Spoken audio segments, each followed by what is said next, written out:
ओम श्री परमात्मने नमः। श्री हरि चैनल पर सब ऋषि मुनियों के चरणों में प्रणाम करता हूँ, सब संतजनों के चरणों में प्रणाम करता हूँ, इस मेरी मातृभूमि के चरणों में प्रणाम करता हूँ। सभी मेरे देशवासियों का प्यार भरा स्वागत करता हूँ। इस वीडियो को आप पूरा सुने, अंत तक सुने। इस वीडियो को सुनने वाले मेरे देश के हर कोने में घरों में बैठी माताओं के चरणों में मैं चरण स्पर्श करता हूँ। बहने और भाइयों को प्यार नमस्कार। यह वीडियो श्री कृष्ण अर्जुन संवाद का है। जब महाभारत युद्ध में अर्जुन धर्म संकट में था, तनाव में था, चिंताओं से घिर गया था, कोई निर्णय नहीं ले पा रहा था, तब भगवान की शरण में गया। भगवान ने गीता का उपदेश दिया, धर्म संकट से बाहर निकाला, अंत में विजय श्री का ताज पहनाया। इसलिए यह वीडियो सुनने मात्र से ही मानसिक तनाव, चिंताग्रस्त, शारीरिक तनाव से मुक्ति मिलेगी। इसलिए आप सब श्रोतागण से मेरी विनती है, इस सुप्रभात में पुण्य का भागीदार बनकर जन कल्याण में अपना सहयोग देवें। वीडियो को ज़्यादा से ज़्यादा शेयर करें, लाइक करें और सब्सक्राइब करें। अब क्या कह रहे हैं अर्जुन? अब अर्जुन आगे के 2 श्लोकों में मुख्य योद्धाओं का विराट रूप में प्रवेश होने का वर्णन करते हैं। आमी च त्वां धरतराष्ट्रस्य पुत्र सर्वे सहेवावनिपालसंगे भीष्मो द्रोणसूतपुत्रस्तथासो सहासमदीयैरपि योद्धमुखये वक्त्राणि ते तव रमाणि विशन्ति दृष्टिकरालानि भयानकानि केचिदविलग्ना दशनान्तरेषु सदृश्यन्ते चूर्णितेरुतमांगे। हमारे पक्ष के मुख्य योद्धाओं के सहित भीष्म, द्रोण और वह कर्ण भी आप में प्रविष्ट हो रहे हैं, और राजाओं के समुदायों के सहित धृतराष्ट्र के वे ही सब के सब पुत्र आपके विकराल दाढ़ों के कारण भयंकर मुखों में बड़ी तेजी से प्रविष्ट हो रहे हैं। उनमें से कई एक तो चूर्ण हुए सिरों सहित आपके दांतों के बीच में फंसे हुए दिख रहे हैं। व्याख्या।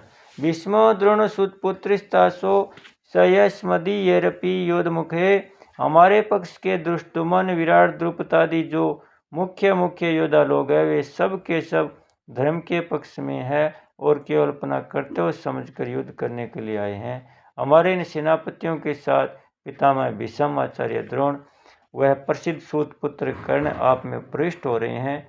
यहाँ भीष्म, द्रोण और कर्ण का नाम लेने का तात्पर्य है कि तीनों ही अपने कर्तव्य का पालन करने के लिए युद्ध में आए थे। अमी च त्वां धृतराष्ट्रस्य पुत्रा सर्वे सहेवावनिपालसंगे। दुर्योधन के पक्ष में जितने राजा लोग हैं जो युद्ध में दुर्योधन का प्रिय करना चाहते हैं। गीता पहले अध्याय का 23वां श्लोक। अर्थात दुर्योधन को हित की सलाह नहीं दे रहे हैं। उन सभी राजाओं के समूह के साथ धृतराष्ट्र के दुर्योधन, दुशासन आदि 100 पुत्र विकराल दाढ़ों के कारण अत्यंत भयानक आपके मुखों में बड़ी तेजी से प्रवेश कर रहे हैं।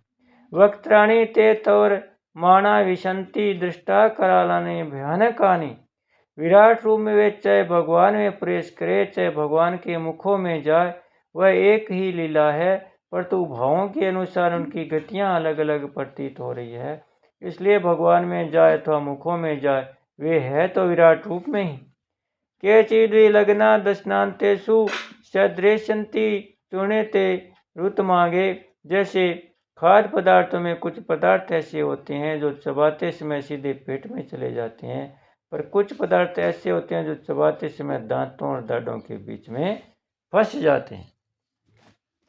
ऐसे ही आपके मुखों में पृष्ठ होने वाले से कई एक तो सीधे भीतर पेट में चले जा रहे हैं, पर कई एक चूर्ण हुए मस्तकों सहित आपके दांतों और दाढ़ों के बीच में फंसे हुए दिख रहे हैं। यहाँ एक शंका होती है, योद्धा लोग तो अभी सामने युद्ध क्षेत्र में खड़े हुए हैं, फिर वे अर्जुन को विराट रूप के मुखों में जाते हुए कैसे दिखाई दिए? इसका समाधान यह है कि भगवान विराट रूप में अर्जुन को आसन भविष्य की बात दिखा रहे हैं। भगवान ने विराट रूप दिखाते समय अर्जुन से कहा था कि तू और भी जो भी कुछ देखना चाहता है वह भी मेरे इस विराट रूप में देख ले। 7वां श्लोक। अर्जुन के मन में संदेह था कि युद्ध में हमारी जीत होगी या कौरवों की। दूसरे अध्याय का 6वां श्लोक। इसलिए उस संदेह को दूर करने के लिए भगवान अर्जुन को आसन भविष्य का दृश्य दिखाकर मानो यह बताते हैं कि युद्ध में तुम्हारी ही जीत होगी। आगे अर्जुन के द्वारा प्रश्न करने पर भी भगवान ने यही बात कही। 32वें 34वें श्लोक तक। परिशिष्ट भाई अर्जुन भगवान के विराट रूप में आसन भविष्य को देख रहे हैं। कालातीत होने से भगवान में भूत भविष्य और वर्तमान तीनों काल वर्तमान ही है। गीता 7वें अध्याय का 26वां श्लोक। बोले श्री कृष्णचंद्र भगवान की जय हो। भक्तोर भगवान की जय हो। सत्य सनातन धर्म की जय हो।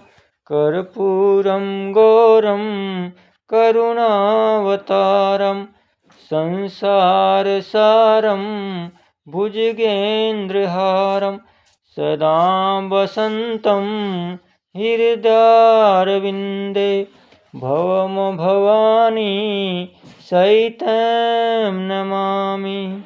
भवम भवानी सहितं नमामि। ओम श्री परमात्मने नमः। श्री हरि चैनल पर सब ऋषि मुनियों के चरणों में प्रणाम करता हूँ। सब संतजनों के चरणों में प्रणाम करता हूँ। इस मेरी मातृभूमि के चरणों में प्रणाम करता हूँ। सभी मेरे देशवासियों का प्यार भरा स्वागत।